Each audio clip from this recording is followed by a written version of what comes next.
Te damos la bienvenida a nuestro canal, Noticias y algo más, tu canal de noticias y curiosidades acá en YouTube para vos. La mayor escultura de roca de Europa, en las puertas de hierro del Danubio. El rostro del cauteloso y barbudo rey de Sébalus dominaba los glaciares del Danubio desde una altura de 40 metros.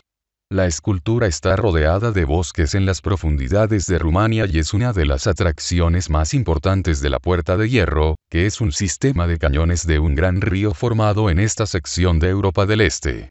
La vegetación comenzó a invadir parte de la escultura. Esto y la aparición de sus antepasados pueden hacernos pensar que estamos ante obras antiguas. Sin embargo, hasta la fecha, la talla en roca más alta del continente europeo se completó a principios de este siglo y se completó en 2004. Rinde homenaje al rey de Dacia que lideró a los romanos, que resistió resueltamente la invasión entre los siglos I y II y nunca fue derrotado. La escultura fue pagada por el empresario rumano Constantin Dragan, el costo de la obra es cercano al $1.000.000. No solo es un patriota, sino que también está ansioso por seguir adelante en el futuro, porque la placa junto al monumento está expresada en latín. Rey de caballo. Hecho por Dragan. En esta sección, el Danubio es la frontera entre los Cárpatos y la península balcánica y la frontera administrativa entre Rumanía y Serbia. Justo enfrente de la gran escultura que ya está en Serbia, hay otra enorme losa de piedra, pero esta vez parece vieja. La llamada Tábula Traiana narra la victoria del Imperio Romano contra las Dacias.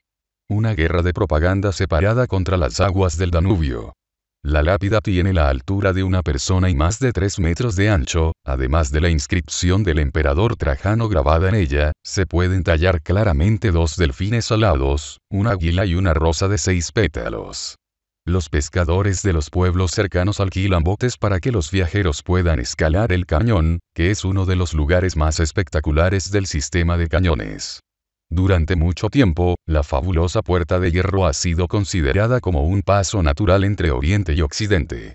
El Danubio es incontrolable aquí, las enormes rocas estrecharon el camino y produjeron rápidos que difícilmente se enfrentaban, pero a mediados del siglo XIX, las autoridades austrohúngaras lo volaron. Esto, unido a la construcción de la presa fluvial, hace que las actuales puertas de hierro, además de ser un espacio natural protegido por los países vecinos, sean también espectaculares atractivos turísticos fluviales. Danubio cerca de Orsova puede alquilar un barco en la ciudad rumana de Orsova para paseos personalizados, o tomar algunas rutas establecidas que ingresan a los 4 cañones. Golubac, Ljupovska, con acantilados de 500 metros de altura, Orsova y Kazan. Este último es el más espectacular, porque el Danubio es angosto a menos de 150 metros, y los rápidos y cascadas le dieron un nombre popular: la Gran Caldera. Por el momento, hasta aquí llegamos. Gracias por compartir tu tiempo con nosotros. Nos vemos en el próximo video, en nuestro canal de noticias, Noticias y algo más. ¿Por dónde? Aquí, por YouTube. Acá, por YouTube.